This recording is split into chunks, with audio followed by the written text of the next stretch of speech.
Assalamualaikum warahmatullahi taala wabarakatuh. Perkenalkan, kami dari kelompok yang terdiri dari dua anggota. Saya atas nama Imam Hidayat. Dan saya Syifa Mufarrohah.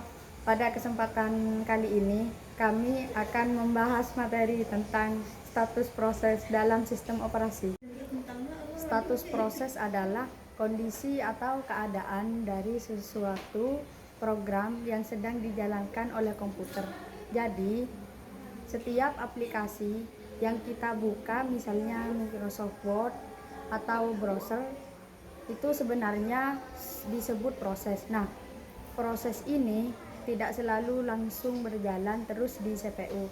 Karena apa? Karena komputer itu harus membagi waktu untuk banyak proses sekaligus. Oleh karena itu, sistem operasi mengatur proses-proses tersebut dengan membaginya ke dalam beberapa status. Pertama, ada status new, yaitu kondisi ketika proses baru saja dibuat. Misalnya saat kita klik 2 kali aplikasi, prosesnya baru lahir, tapi belum langsung dijalankan. Kedua, ready, artinya proses sudah siap untuk dijalankan, tetapi masih menunggu giliran CPU, ibaratnya seperti antrean. Proses sudah siap tapi belum dipanggil. Ketiga, running, yaitu saat proses benar-benar sedang dikerjakan oleh CPU. Contohnya, ketika kita sedang mengetik aplikasi, berarti prosesnya sedang berjalan. Keempat, waiting atau blockade, yaitu kondisi ketika proses harus berhenti sementara karena menunggu sesuatu. Misalnya menunggu input dari keyboard atau menunggu data dari internet. Jadi, walaupun proses itu belum selesai, dia tidak akan bisa lanjut dulu terlebih dahulu. Yang terakhir, terminated, yaitu kondisi ketika proses sudah selesai atau dihentikan. Misalnya, ketika kita menutup aplikasi, maka prosesnya berakhir di situs ini. Kalau dijelaskan secara alur, proses itu biasanya dimulai dari new, lalu ke ready, kemudian running. Dari running bisa kembali ke ready kalau harus berbagi CPU, atau masuk ke waiting kalau sedang menunggu sesuatu. Setelah semua tugasnya selesai, proses akan masuk ke terminated.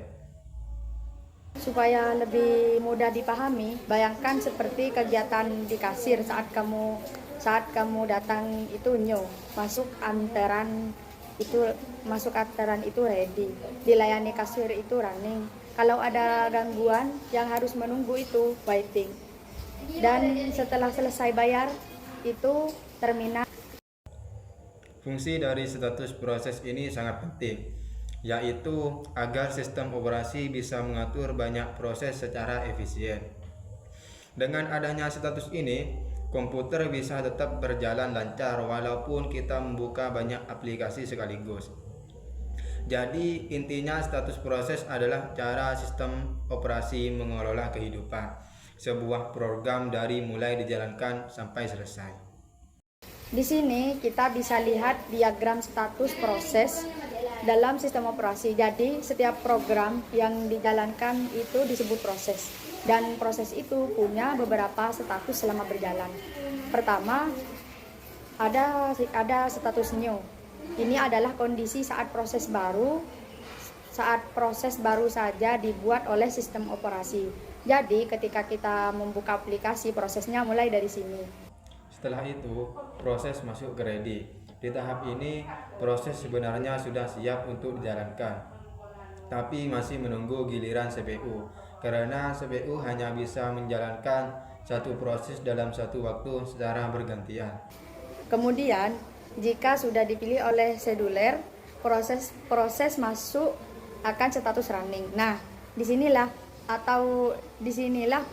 proses benar-benar dijalankan oleh CPU. Tapi proses tidak selalu berjalan terus kalau proses butuh input.